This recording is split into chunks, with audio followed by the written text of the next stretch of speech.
tunaharakisha mambo na saa ingine hatuchukui muda ile katiba imepatiana inaitwa wakati wa civic education.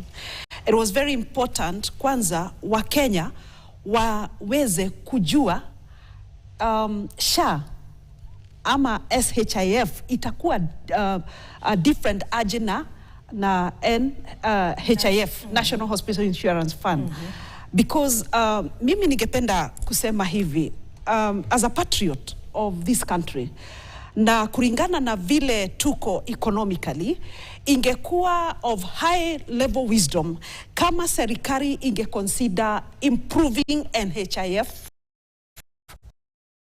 filling the capacity gaps existing in NHIF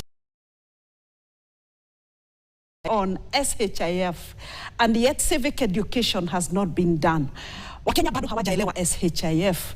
So maswali mingi, jana niliona watu wamekwama katika mahospitali. Mitambo ilikwama. Mitambo ukiangalia wanasema it does not exist.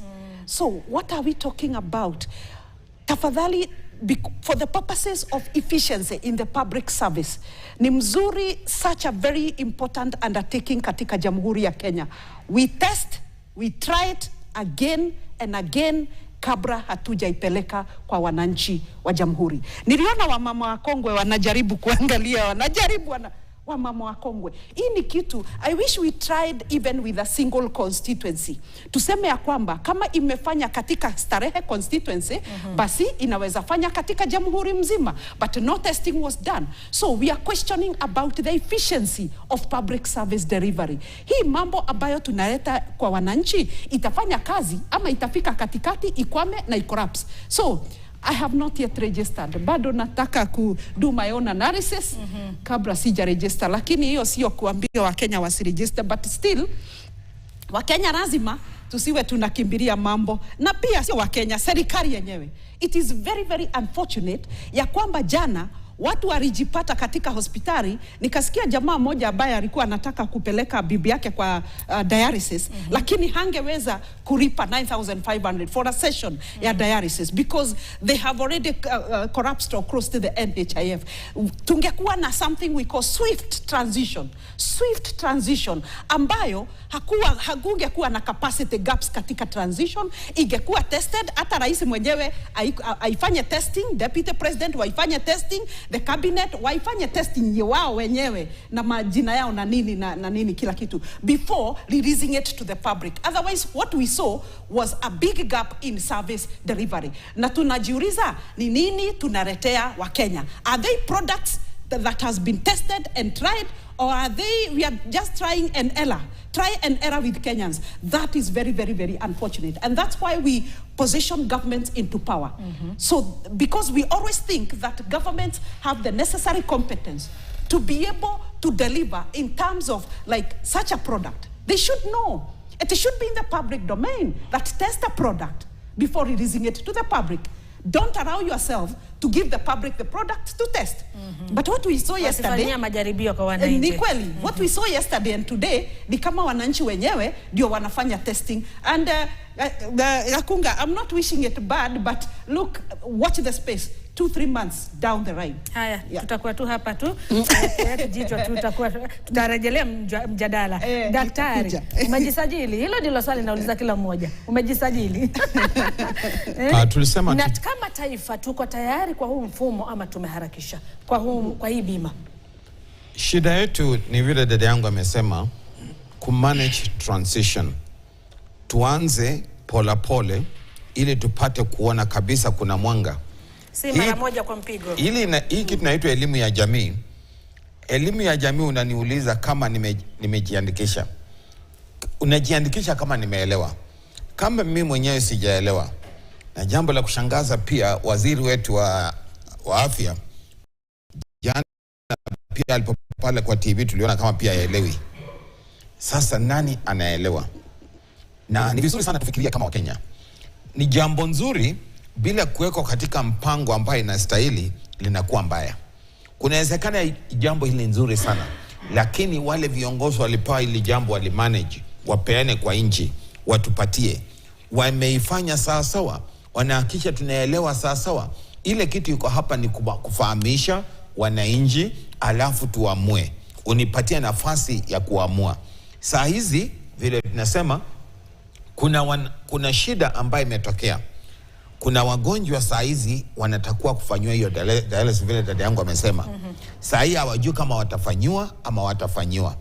Kile tunahitaji saa hizi tuwe na kamati ambayo itakaa chini, itaeleza hii transition itafanywa namna gani, na wale wagonjwa wamelipa ama hawajalipwa.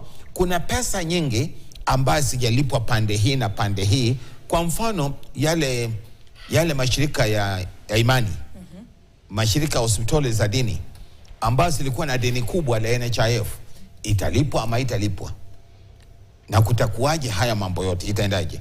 Kwa hivyo hapa transition ndio kuna shida. Kujiandikisha ni sawa, lakini jiandikisha kesho kutakuwa namna gani? Kuna mambo mengi. Kuna hizo vipengele ambavyo vimewekwa za familia. Kuna vipengele ambavyo vimewekwa za watu wa serikali na watu wasio wa serikali. Kunaendaje? Kama watu wa serikali wanapewa nyingi kuliko hao wengine, si ni wa Kenya? Yote tufahamike kwa nini. Ile maswali kwa nini kulienda kukatokea. Ikijibiwa hakuna shida. Lakini kabla haijajibiwa ndio unaona watu wengi wanafuka wanasema haijaendelea. Na shida ni kuilazimisha. Ikilazimisha italeta shida. Kwa hivyo tuketi chini kama Wakenya tushauriane. Sisi watu wa dini tuelezewe, tukubaliane, hawa ni wale wanasiasa waelezewe, wenye elimu waelezewe, na tuelezewe na hawa wapenzi wetu. Hawa watu wetu ambao wako katika shirika la afya. Wawe katika vikundi, watuelezewe, tuchukue muda ya kuhamasisha jamii, kama ni miezi 1 miezi 2, na tuende pole mpaka tuchukute huko. Asante sana. Nikimalizia, John Nene, mbona mpito huu unaonekana umeanza kukumbwa na changamoto kuanzia kwenye usajili, hata leo ndio siku ya kwanza ya utekelezaji, lakini changamoto si haba kutoka NHIF kuingia kwa SHA. Tatizo kubwa liko wapi? Mbona hakuna ufahamu wa kutosha? Watu walio na elimu bado hawajafahamu. Mama mboga atafahamu. Asante sana Agnes. Kwanza tunashukuru kwa mwaliko. Sisi tunafurahi sana kuja kujadiliana mambo ambayo yanahusiana na nchi yetu. Nchi yetu iko katika transition. Tuna mambo mingi inafanyika kwa wakati moja. Hii serikali kwanza inakuwa na changamoto mingi sana. Katika mambo ambayo inafanya nchi mingi za Kiafrika, na nchi yetu ikiwa ni moja yao, inafanya tusongi mbele kwa haraka, ni kila serikali ikibadilika, kila serikali inakuja na vitu mpya. Ni kama serikali imeanza wakati huo, ni kama mwanzo hakukuwa na kitu inafanyika. Ni kama taifa imezaliwa sasa. Ndio. Ukiangalia hawa watu wakati wanasiasa wanakuja mbele ya wananchi, wanatusomea manifesto mzuri, maplans mzuri. Ile gaps, inasemekana kama kuna kitu ambaye hii serikali imeanguka vibaya sana, ni huduma ya health, mambo ya health na afya na elimu. Na hivi vitu mbili ikifail, hakuna nchi. Hivi vitu mbili ni critical sana kwa maisha ya binadamu. Elimu mzuri na afya bora. Sasa unaona hii NHIF, mimi nimepitia kwa hii system, sikuona shida na NHIF ambaye ilitakikana ilete mabadiliko kubwa kwa NHIF. Mambo ambayo ilikuwa izingatiwe katika mambo ya afya, ile muhimu sana ni service provision. Daktari walipwe, madawa ifikie wananchi, hospitali zipanuliwe. Unaona kama madawa zote zinakuja Kenya zinanunuliwa kutoka nchi za nje. Kwa nini sikuwe na manufacturing plant kubwa nchini Kenya ili madawa zetu tutengeneze kutoka hapa? Ilianza wakati ya Wakenya walikuja wakabuni maarifa na herbal clinics na madawa za kienyeji, ikawa inatengenezwa vizuri sana, ina compete, lakini unaona hiyo leo hakuna mtu alifuata. Sasa hawa badala wakuja na mikakati mzuri kabambe ambaye itaimarisha hii sekta ya afya, wanakuja na system ambaye inawaletea ni mahali wanaweza pata pesa. Unaona kwa nini serikali inabadilisha kila kitu? ukiangalia katika zile miradi zote serikali ikiingia inataka ibadilishe, ni mahali watakulia. Wanataka mahali ya kukulia kitu. Yule ambaye atatengeneza hii system lazima alipe kitu kwa wenye ambayo wanahusika ndani. Sasa hii kitu kusema kweli, Agnes, wananchi wamepata shida kubwa sana kwa hii transition ya kutoka NHIF na SHA. Kama wao unasikiza, yani ilifika ukienda unasema mimi mtu ni mgonjwa, kuna hizi ugonjwa zinaitwa lifestyle diseases. Watu wa sukari, watu ya dialysis, watu ya wako na wazee, wanene wako na magonjwa ambayo inaendelea, watu wanatibiwa. Unajua mpaka pengine mwisho yako. Hawa watu wanategemea sana hii insurance na NHIF. Ulikuwa unafika hospitali unaambiwa haifanyi. Sasa familia wanaanza kuhangaika kutafuta pesa kwa watu, kuchanga, kufanya hivi. Wakenya wamepitia shida kubwa sana. Vile dada yetu amesema hawajaangalia tunatoka namna gani, tunaingia vipi. Waliangalia tu ile faida. Hawakuangalia wananchi. Kwa hivyo system kama hizi ni system ambayo inakandamiza sana mwananchi. Hatuna uwezo. Sasa itabidi kila mtu aingie kwa hii system, kwa sababu sasa pesa ishatolewa na lazima inabadilishwa. Kwa sababu wale ambaye tumechagua, tumepatia mamlaka ya kutengeneza mambo na make decisions na policies, washaamua. Sasa sisi tutafanya nini? Lakini namna ambaye ilifanyika sio taratibu ambaye katika nchi ilitakana ifanyike hivyo. Ndio unaona kila kitu ambaye inabuniwa na hii serikali inapingwa na wananchi, kwa sababu hawakuji kutafuta maoni ya mwananchi.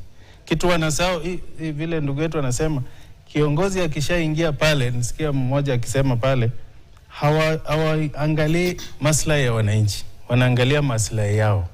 Namna gani tutashiba kwa hii serikali na namna gani tutaendelea uongozi. Umeona? Sasa hii taratibu imeleta shida kubwa sana. Mimi kwangu bado sijasajili.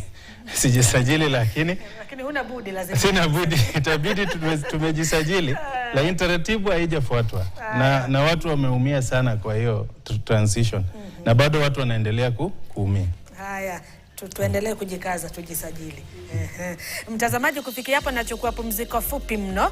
Baadaye tutarejea kwenye awamu ya pili ya taarifa za yanayojiri, ambapo sasa tutaingia kwenye mjadala kuhusiana na hoja ya kumbandua naibu wa rais Rigathi Gachagua. Ninafahamishwa kwamba upande wa pili baada ya pumziko pia tutakuwa tunajiunga naye Kennedy Gashuhi kutoka jijini Nakuru, ambapo anajiandaa kuzungumza na wananchi.